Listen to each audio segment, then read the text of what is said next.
చేస్తూ మనం గత కొన్ని వారాల నుంచి కూడా కుటుంబాల గురించి నేర్చుకుంటూ వస్తూ ఉన్నాం కదండి.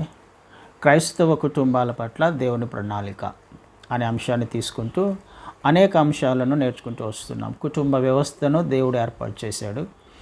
ఏర్పాటు చేసినప్పటి నుంచి కూడా ఆ కుటుంబంలో దేవుని యొక్క ప్రణాళిక ఏమిటో, ఎలా ఉండాలి, పురుషునికి దేవుడు ఏ బాధ్యతలు ఇచ్చాడు, స్త్రీకి ఏ బాధ్యతలు ఇచ్చాడు, అసలు దేవుని కుటుంబంలో ఉండాల్సిన హైరార్కీ ఏంటి, సో ఇవన్నీ నేర్చుకుంటూ వస్తున్నాం.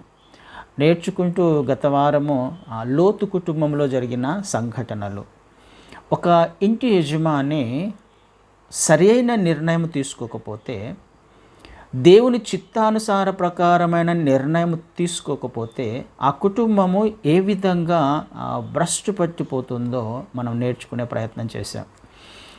లోతు నీతిమంతుడే, నీతి కలిగిన వాడే, తన హృదయాన్ని నొప్పించుకుంటూ ఉన్నాడు. అక్కడ జరుగుతున్న కామ వికారమైన చేష్టాలను బట్టి సొదొమలో ఆ విషయాల గురించి ఎంతో పశ్చాత్తాపడుతూ ఉన్నప్పటికీ అక్కడి నుంచి వెళ్ళలేని స్థితిలో ఉన్నాడు. అక్కడి నుంచి బయటికి రాలేని స్థితిలో అక్కడ ఉండిపోయాడు. అంటే లోకంలో కూరుకుపోయిన పరిస్థితి.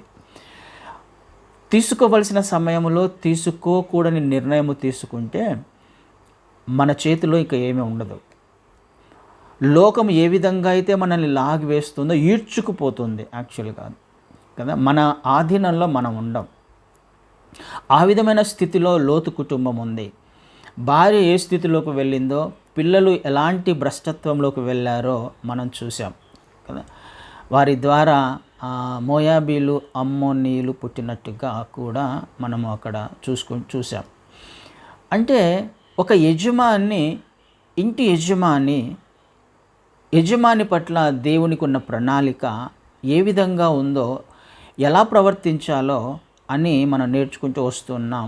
తప్పుడు నిర్ణయం తీసుకోవడం వలన కుటుంబము మీద ఆ నిర్ణయం యొక్క ప్రభావం ఉంటుంది. దేవుని చిత్తములో నుండి సంపూర్ణంగా తప్పిపోయే అవకాశం ఉంది కదా. అలాంటి పరిస్థితుల గుండా ఆ లోతు కుటుంబం వెళ్ళింది. దాని ద్వారా మనం ఆత్మీయ సత్యాలను కూడా నేర్చుకోవడానికి ప్రయత్నం చేశాం.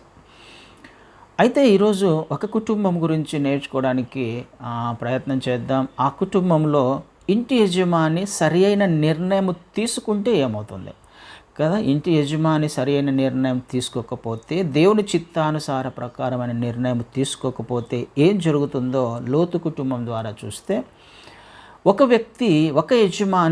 ఇంటి యజమాని పురుషుడు సరైన సమయంలో లేకపోతే సరైన నిర్ణయం తీసుకుంటూ దేవుని చిత్తానుసార ప్రకారంగా ఆత్మీయ జీవితం జీవిస్తున్నప్పుడు ఆ కుటుంబం యొక్క పరిస్థితి ఏ విధంగా ఆశీర్వదించబడుతుంది, దేవుని ఉద్దేశాలు ఏ విధంగా ఆ కుటుంబంలో నెరవేర్చబడ్డాయి అని ఒకవేళ మనం చూసే ప్రయత్నం చేస్తే, ఆదికాండంలో 6వ అధ్యాయంలో ఒక కుటుంబం కనిపిస్తుంది మనకి.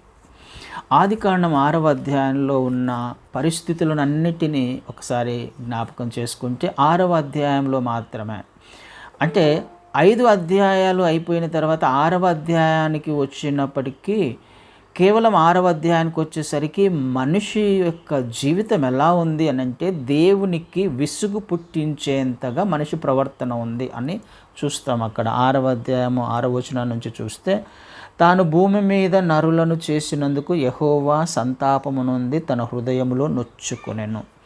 అంటే భూమి మీద ఉన్న పరిస్థితులు ఎలా ఉన్నాయి అని అంటే, దేవుడు పశ్చాత్తాపపడి నేను ఎందుకు చేశాను మనిషిని సృష్టించినప్పుడు ఆయనకున్న సంతోషము 6వ అధ్యాయానికి వచ్చినప్పుడు లేదు.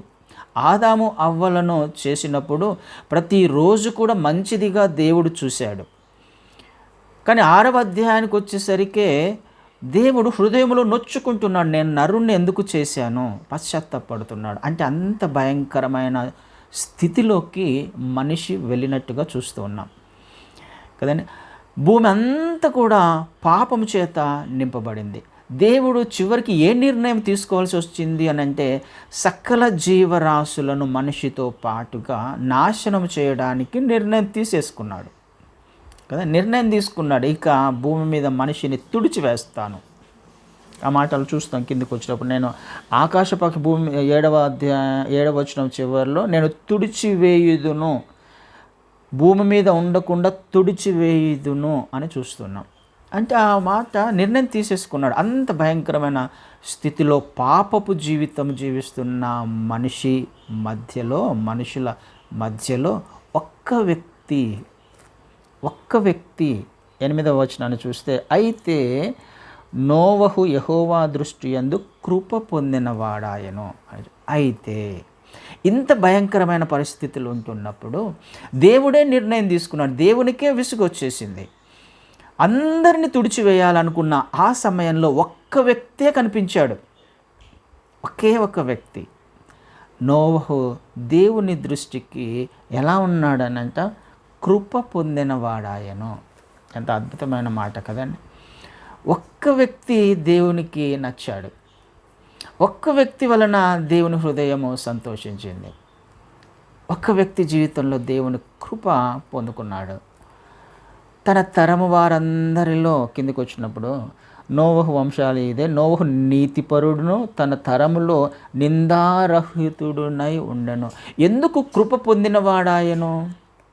దేవుని కృప ఎందుకు నోవహుకు ఉంది అని అంటే, తన తరము వారందరిలో నీతిగా జీవిస్తూ ఉన్నాడు. తన తరము వారందరిలో నిందారహితముగా బ్లేమ్లెస్ లైఫ్.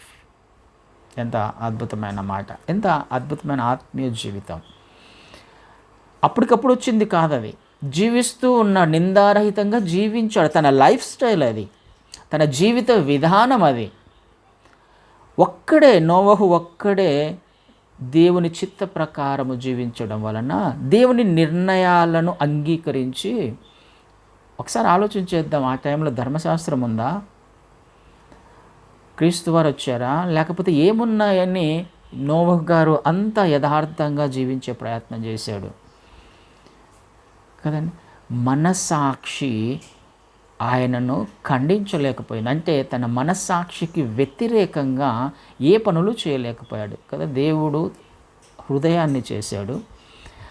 ఆ హృదయములో అన్నిటినీ వివేచించడానికి అవసరమైన జ్ఞానాన్ని కూడా ఆయన ఉంచినట్టుగా మనము ఆ ప్రసంగి గ్రంథంలో చూస్తాం అన్నమాట కదండి. ఒకసారి చూద్దాం అన్నమాట. ప్రసంగి గ్రంథంలో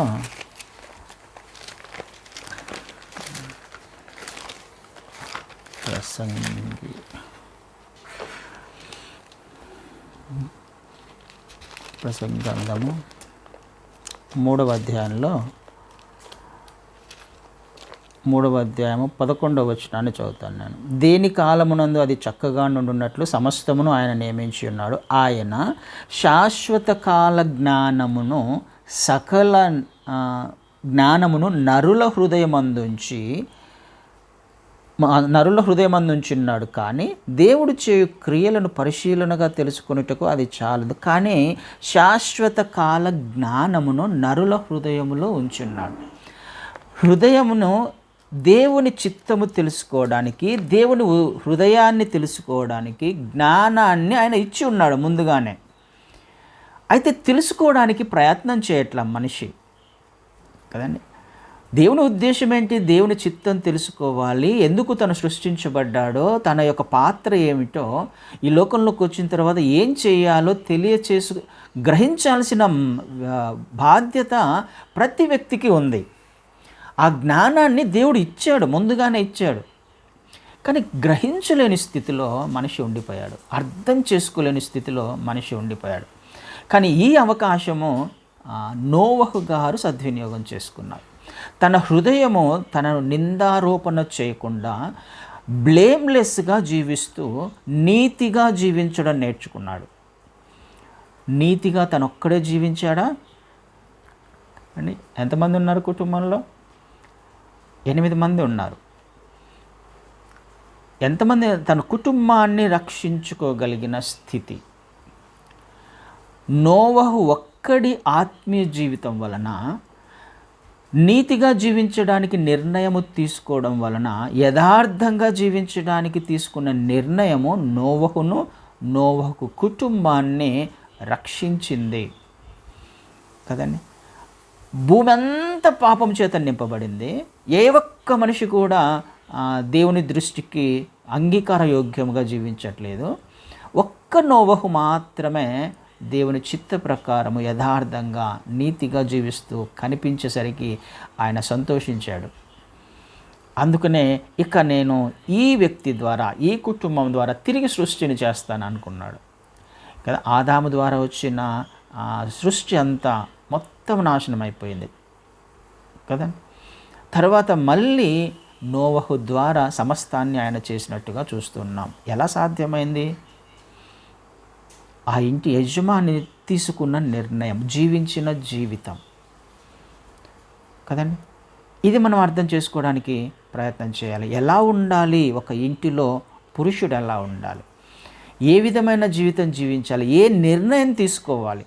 తను జీవించడం మాత్రమే కాదు, తన భార్య కూడా అలాగే ఉంది కదా, తన పిల్లలు కూడా అలాగే ఉన్నారు కదా. అలాగే లేరు అని చెప్పడానికి లేదు అని ఎక్కడైనా రాయబడిందా? వాళ్ళు బాగా చక్కగా నీతిగా జీవించారని ఎక్కడైనా రాయబడిందా అని అంటే, దాదాపుగా నోవహు ఓడ తయారు చేయడానికి 120 సంవత్సరాలు పట్టింది. ఎగ్జాక్ట్గా మనకు లేఖనాలు లేకపోయినప్పటికీ ధ్యానం చేసుకుంటే అందులో 100 నుంచి 120 సంవత్సరాల సమయం పట్టింది అని ఆ స్కాలర్స్ చెప్తారు కదండి. అది మనం చూడొచ్చు కూడా. 500 సంవత్సరాల వయసులో పిల్లలు కడితే 600 సంవత్సరాల ఆ సమయంలో అది ప్రళయం వచ్చినట్టుగా మనం చూస్తాం అక్కడ. సో దీని గురించి డీప్గా తర్వాత వెళ్దాం దేవుని చిత్తం అయితే. కానీ అక్కడ దాదాపుగా 100 నుంచి 120 సంవత్సరాల ఓడ తయారీలో ఎవరు సహాయం చేశారు తనకి? కుటుంబమేగా, భార్య, కొడుకులు, కోడళ్ళేగా. కోడళ్ళను కూడా ఆలోచన చేద్దాం. వేరే కుటుంబం నుంచి వచ్చారు, కానీ ఏ విధంగా తయారయ్యారు వాళ్ళు? వాళ్ళ గురించి ఎక్కడ కూడా వ్యతిరేకమైన స్వభావం కలిగిన వారు, ఆ ప్రవర్తన కానీ ఆలోచన కానీ ఈ ఓడ తయారయ్యేంత వరకు ఎక్కడ కనిపించదు మనకి కదండి. అందులోకి వెళ్ళేంత వరకు ఎక్కడ కనిపించదు. 120 సంవత్సరాలు సహాయం చేసింది ఎవరు? కుటుంబమే. అంటే నీతిగా జీవించిన, నీతిని అలవరిచిన నోవహు మాదిరి కనిపిస్తున్నాడు కదా యజమాని. వాళ్ళు విధేయత చూపించారు తండ్రికి, మామకు విధేయత చూపించారు, భర్తకు విధేయత చూపించింది భార్య. అంటే నేర్పించి ఉన్నాడు కదా, నేర్పించి ఉండాలి కదా. 120 సంవత్సరాలు విధేయత చూపించారు. ఏం డాడీ నువ్వు ఇది చెప్తా ఉన్నావు, ఎప్పుడో దేవుడు మాట్లాడాడు అంటున్నావు, ఎక్కడైంది? 1 సంవత్సరం అవ్వగానే, 2 సంవత్సరాలు అవ్వగానే, లేకపోతే 10 సంవత్సరాల విసుగు రావాలి కుమారులకు కానీ, లేకపోతే భార్యకు కానీ, లేకపోతే మిగతా వారికి కానీ. అలా అన్నట్టుగా ఎక్కడ మనకు కనిపించదు. కానీ వీళ్ళు విధేయత చూపించారు నోవహు చేసిన పనిని బట్టి. ఆయన ఏదైతే చేయాలనుకున్నాడో వీళ్ళందరూ కూడా సబ్మిట్ చేసుకున్నారు. ఈ విధమైన అలవాటును, అంటే నీతిగా తను జీవించడం మాత్రమే కాదు, యథార్థంగా తను జీవించడం మాత్రమే కాదు, తన వారిని కూడా కదండి, తన కుటుంబాన్ని కూడా, కుమారులను కూడా, కోడళ్ళను కూడా నీతిగా, యథార్థవంతంగా, లేకపోతే దేవుని చిత్తములోకి తీసుకురావడానికి ప్రయత్నం చేసిన వాడు ఆ ఇంటి యజమాని. ఇది మనం నేర్చుకోవడానికి ప్రయత్నం. ఎంత భ్రష్టత్వంలో ఉంది లోకము, కానీ నోవహు ఆత్మీయ జీవితం ఎలా ఉంది? లోతు పరిస్థితి కూడా అదే కదా. ఒకవేళ కంపేర్ చేసుకుంటే సొదొమ అంత భ్రష్టత్వంలో ఉంది, పాపంలో ఉంది, కానీ లోతు కుటుంబాన్ని ప్రభావితం చేయలేకపోయాడు, కుటుంబాన్ని ఒప్పించి బయటికి తీసుకురాలేకపోయాడు కదా. ఎందుకు? వారి యొక్క మనస్తత్వము ఆ లోకంలో ఉండిపోయింది, భార్య మనస్తత్వం కానీ, పిల్లల మనస్తత్వం కానీ. అందుకని బయటికి రాలేని స్థితిలో లోతు ఉండిపోయాడు. కానీ నోవహు మాత్రం అలా లేడు. దేవుని చెప్పింది చెప్పినట్టుగా, ఏ మెజర్మెంట్స్ అయితే ఇచ్చాడో ఆ విధంగా అందరూ కలిసి చక్కగా నోవహుకు ఓడను తయారు చేసినట్టుగా చూస్తూ ఉన్నాం. ఎంత అద్భుతమైన కుటుంబం కదా.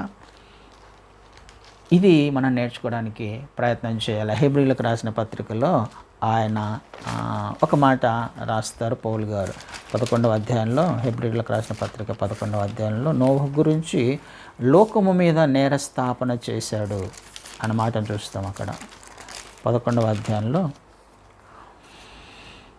7వ వచనాన్ని చదువుతాను. హెబ్రీలకు రాసిన పత్రిక 11వ అధ్యాయం 7వ వచనంలో, విశ్వాసమును బట్టి నోవహు అది వరకు చూడని సంగతులను గూర్చి దేవుని చేత హెచ్చరింపబడి భయభక్తులు గలవాడే తన ఇంటి వారి రక్షణ కొరకు ఒక ఓడను సిద్ధం చేశాను. అందువలన అతడు లోకము మీద నేరస్థాపన చేసి విశ్వాసమును బట్టి కలుగు నీతికి వారసుడాయను.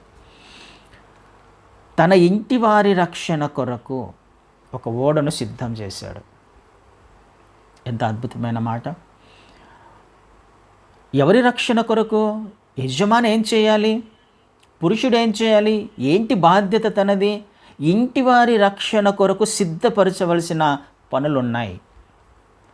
ఇంటివారు తప్పిపోతారు.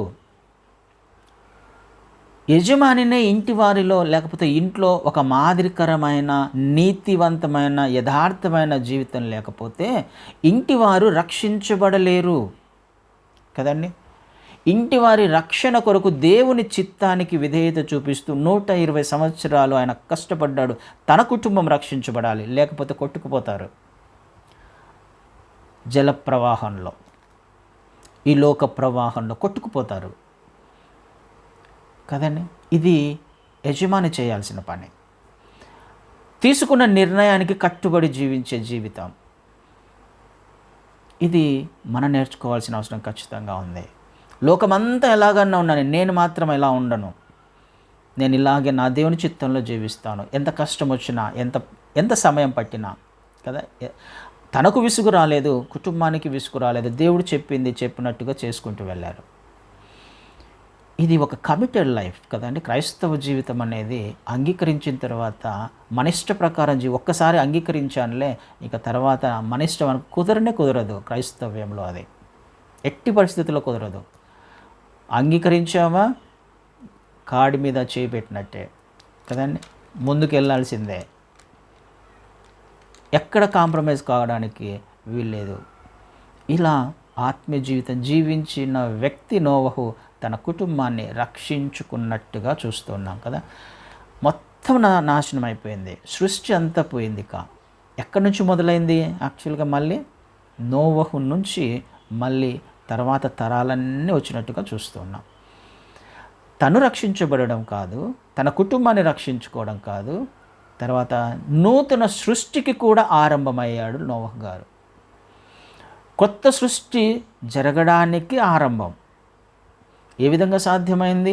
ఒక వ్యక్తి తీసుకున్న నిర్ణయం, ఒక యజమాని తీసుకున్న నిర్ణయం, ఒక యజమాని యొక్క కమిటెడ్ లైఫ్, కాంప్రమైజ్ అయ్యే జీవితం కాదు.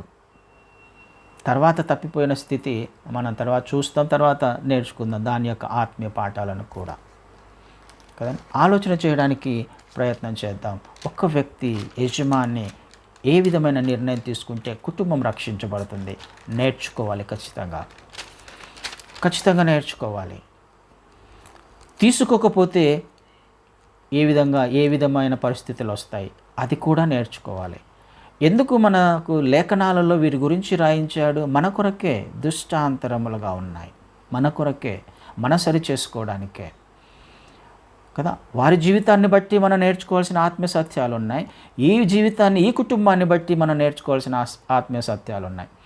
అలా అని చెప్పేసి ఇంటి యజమాని నీతిగా జీవిస్తే మొత్తము కూడా రక్షించబడతారా అంటే అలా కూడా జరగదు మళ్ళీ కదండి. అన్నీ చాలా జాగ్రత్తగా గమనించాలి.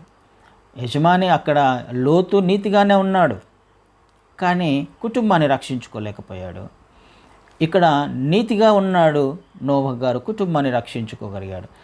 ఆ సందర్భంలో అలా ఉంటే అన్నీ అలాగే జరుగుతాయా? ఈ సందర్భంలో ఇలా ఉంటే ఇలాగే జరుగుతాయా? కుదరదు. ఏ కుటుంబం అంటే ఒక్కొక్క కుటుంబంలో మనము తీసుకోవాల్సిన ఆత్మీయ సత్యాలు ఉన్నాయి, మనము నేర్చుకోవాల్సిన ఆత్మీయ సత్యాలు ఉన్నాయి. ఎక్కడ ఎప్పుడు ఏ పొరపాటు జరుగుతుందో గ్రహించుకుంటూ వెళ్ళాలి, నేర్చుకుంటూ వెళ్ళాలి. ఉదాహరణకి మనకి యోబు కుటుంబాన్ని తీసుకుందాం కదా. యోబు కూడా భయభక్తులు కలిగిన వాడే కదా. ఎంత భయభక్తులు కలిగిన వాడు యోబు. ఆ దేశంలోనే ఒక్కసారి చూద్దాం, కొన్ని మాటలు నేర్చుకోవడానికి ప్రయత్నం చేద్దాం. అయితే ఈ నోవహు యజమానిగా ఉన్న ఆ కుటుంబం యొక్క పరిస్థితి అలా ఉన్నప్పుడు యోబు యొక్క జీవితము లేకపోతే యోబు యొక్క కుటుంబం యొక్క పరిస్థితి ఎలా ఉంది? ఒకసారి మొదటి అధ్యాయము మొదటి వచనాలను ఒకసారి చదివితే, మొదటి అధ్యాయం, ఊజు దేశమందు యోబు అని ఒక మనుష్యుడు ఉండెను. అతడు యథార్థవర్తనుడు, న్యాయవంతుడు, దేవుని యందు భయభక్తులు కలిగి చెడుతనము విసర్జించినవాడు. భయభక్తులు కలిగినవాడు, చెడుతనమును విసర్జించినవాడు. దేవుడు అంటే ఇష్టము, దేవునికి కూడా యోబు అంటే చాలా ఇష్టం. ఒక గొప్ప సాక్ష్యాన్ని పరలోకంలోనే పలికినట్టుగా చూస్తున్నాం కదా. యోబు అద్భుతమైన సాక్ష్యం కలిగిన వాడు పరలోకంలోనే. అలాంటి భయభక్తులు కలిగిన యోబు జీవితాన్ని ఒకసారి యోబు కుటుంబాన్ని ఒకసారి గమనిస్తే, ఆయన అంత భయభక్తులు కలిగి జీవిస్తున్నాడు కదా, దేవుని చేత సాక్ష్యమును పొందుకున్నాడు కదా. ఎందుకు ప్రతి దినము కూడా తన కుమారుల గురించి, కుమార్తెల గురించి ఎందుకు బలి అర్పిస్తున్నాడు ఆయన? ప్రతి దినము ఒక బాధ్యత కలిగిన తండ్రిగా, ప్రతి దినము కూడా బాధ్యత కలిగిన ఇంటి యజమానిగా ప్రతి దినము కూడా బలి అర్పిస్తున్నాడు. మన భాషలో ప్రతి దినము కూడా ప్రార్థన చేస్తున్నాడు. భారంతో, ప్రయాసతో, ఆశతో, ఆసక్తితో. ఎందుకు చేస్తున్నాడు? అక్కడ రాయబడిన మాట 5వ వచనంలో, వారి వారి విందు దినములు పూర్తి కాగా యోబు తన కుమారులు పాపము చేసి తమ హృదయములు దేవుని దూషించిరేమో అని వారిని పిలువనంపించి వారిని పవిత్రపరిచి అరుణోదయమున లేచి వారిలో ఒక్కొక్కని నిమిత్తమై దహన బలిని అర్పించుచు వచ్చాను. యోబు నిత్యము అలాగూ చేశాను. ఎందుకు యోబు చేస్తున్నాడు అని అంటే, పిల్లలు తమ హృదయంలో దేవుణ్ణి దూషించారేమో.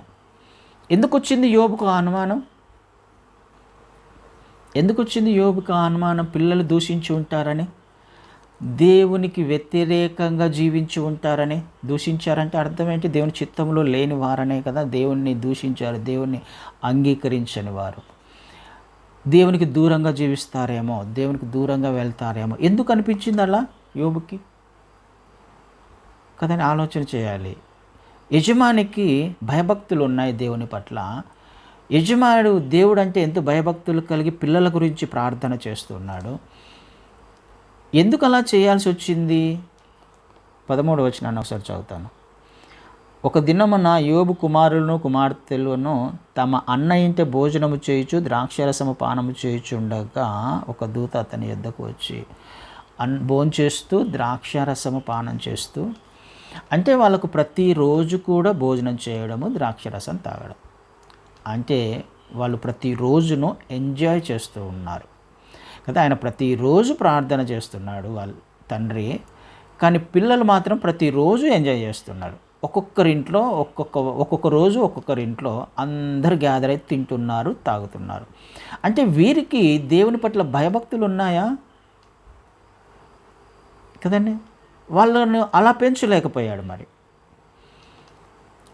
యోబు భయభక్తులు కలిగిన వాడే, కానీ పిల్లలు ఎందుకు దేవుడు పిల్లలను అందరినీ మరణానికి అప్పగించాడు కదండి? ఆయన పరీక్షించబడ్డాడు, కానీ పరీక్షించబడినప్పుడు ఆస్తిపాస్తులు పోవచ్చు, ఆస్తిపాస్తులు అన్నీ పోయాయి కదా. ఆరోగ్యం కూడా క్షీణించింది, కానీ పిల్లల్ని ఎందుకు మరణానికి అప్పగించాల్సి వచ్చింది కదండి? ఇది కూడా మనం ఆలోచన చేయాలి. యోబు పిల్లలు ఎలాంటి జీవితం జీవిస్తున్నారు? భయభక్తులు కలిగిన వాళ్ళు నీతిమంతులా? కానే కాదండి. భయం లేదు వాళ్ళకి. దూషిస్తారేమోనని ముందుగా భయపడుతున్నాడు ఆయన. అంటే ఏది దూషించే, దేవుణ్ణి దూషించే అవకాశము ఏది ఇస్తుంది పిల్లలకి? మొదటి వచనం, యోబు ఊజు దేశమందు యోబు అని ఒక మనుష్యుడు ఉండెను. అతడు యథార్థం, న్యాయవంతుడైన చెడుతను విసర్జించిన వాడు. 2వ వచనం, అతనికి 7 కుమారులు 3 కుమార్తెలు ఉండి అతనికి 7,000 గొర్రెలు, 3,000 ఒంటెలు, 500 జతల ఎడ్లు, 500 ఆడుగాడిదలు కలిగి బహుమంది పనివారు అతనికి ఆస్తిగా నుండెను కనుక తూర్పు దిక్కు జనులందరిలో అతడే గొప్పవాడు. తూర్పు దిక్కు జనులందరిలో అతడే గొప్పవాడు. యోబు యొక్క నీతిని బట్టి, యథార్థతను బట్టి, భయభక్తులను బట్టి యోబు బహుగా ఆశీర్వదించబడ్డాడు. ఎంతగా ఆశీర్వదించబడ్డాడంటే ఆ ప్రాంతంలోనే, తూర్పు దిక్కులలోనే బహుగా ఆశీర్వదించబడ్డాడు. ఇప్పుడు తనకు ఆస్తిపాస్తులు కొదవ లేకుండా ఉన్నాయి. ఇప్పుడు పిల్లల పరిస్థితి ఏంటి? ఆస్తిపాస్తులు ఉన్నప్పుడు పిల్లలు ఎలా పెరుగుతారు కదండి? ఏమి తక్కువ ఉంటుంది పిల్లలకి? అదే పొరపాటు, అదే జరుగుతుంది అక్కడ. ఎందుకు భయభక్తులు లేవు వాళ్ళకి అని అంటే కంఫర్టబుల్ జోన్లో ఉన్నారు వాళ్ళు. గోల్డెన్ స్పూన్తో పుట్టారు వాళ్ళు. వాళ్ళకు కష్టం అంటే ఏందో తెలియదు, శ్రమ అంటే ఏందో తెలియదేమో. వాళ్ళకు తినడం, తాగడం, సుఖంగా ఉండడం కదా. తండ్రి సంపాదించి పెట్టాడు, ఆస్తిపాస్తులు ఉన్నాయి. మళ్ళీ పిల్లలు ఎలా ఉన్నారు? ఎందుకు దేవుడు వారిని మరణానికి అప్పగించాడు కదండి? ఆలోచన చేయాలి. వారిని రక్షించి ఉండొచ్చు, ఒకవేళ వాళ్ళు నీతిమంతులైతే రక్షించేవాడే. కానీ అనేక అవకాశాలు ఇచ్చాడేమో. అవకాశాలు ఇచ్చాడు నిజమే. ఎలా తెలుస్తుంది? రోజు ప్రార్థన చేస్తున్నాడు ఆయన తండ్రి. రోజు మరి పిల్లలకి కనీసం జ్ఞానం ఉండట్లా? ప్రతిరోజు మా తండ్రి ఇలా చేస్తున్నాడే, ప్రతిరోజు మా గురించి ప్రార్థన చేస్తున్నాడే, బలి అర్పిస్తున్నాడే, తెలీదా? కానీ ఏమన్నా భయభక్తులు ఉన్నాయా వాళ్ళకి? లేదు. తినడము, తాగడం. వాళ్ళ తండ్రి గురించి పట్టించుకోవట్లా, ఆత్మీయత గురించి పట్టించుకోవట్లా. వారు చేస్తున్న పని ప్రతిరోజు ఒకరింట్లో కూడుకోవడము, తినడము, తాగడము. చనిపోయే ముందు కూడా అదే జరిగింది. 18వ వచనంలో, మొదటి అధ్యాయం 18వ వచనంలో, అతడు మాటలాడుచుండగా వేరొకడు వచ్చి, నీ కుమారులను నీ కుమార్తెలను తమ అన్న ఇంట భోజనము చేయుచు ద్రాక్షరసము పానము చేయుచుండగా గొప్ప సుడిగాలి అరణ్య మార్గముగా వచ్చి ఆ ఇంట 4 మూలను కొట్టగా అది యవనుల మీద పడినందున వారు చనిపోయారు. ఏ స్థితిలో ఉన్నారు? చనిపోయేటప్పుడు కూడా ఎంజాయ్ చేస్తున్నారు. అందుకు అప్పగించాడు దేవుడు, లేకపోతే అప్పగించేవాడు కాదు. కుటుంబం ఎలాంటి స్థితిలోకి వెళ్ళిపోయింది? పిల్లలు ఎలాంటి స్థితిలోకి వెళ్ళిపోయారు? యజమాని కేవలం భయభక్తులు కలిగి జీవించడం మాత్రమే కాదు, పిల్లల గురించి కూడా పట్టించుకోవాలి. పట్టించుకున్నాడేమో, వినలేని స్థితిలో కూడా ఉన్నారేమో వాళ్ళు. మరి నేర్పించకుండా ఏమి ఉండడు కదా. కానీ ఏది వినకుండా చేసింది అని అంటే, తండ్రి కలిగి ఉన్న పేరు, ప్రతిష్టలు, కంఫర్టబుల్ లైఫ్. పర్వాలేదులే, నా పిల్లలకు ఇది చేయొచ్చు. భయభక్తుల్లో మొదటి నుంచి కూడా ఒకవేళ, అందుకనే మనం చూస్తాం కదా ప్రావర్బ్స్లో, బాలుడు నడవవలసిన త్రోవ నేర్పించాలి చిన్నప్పటి నుంచే, బెత్తం వాడాలి.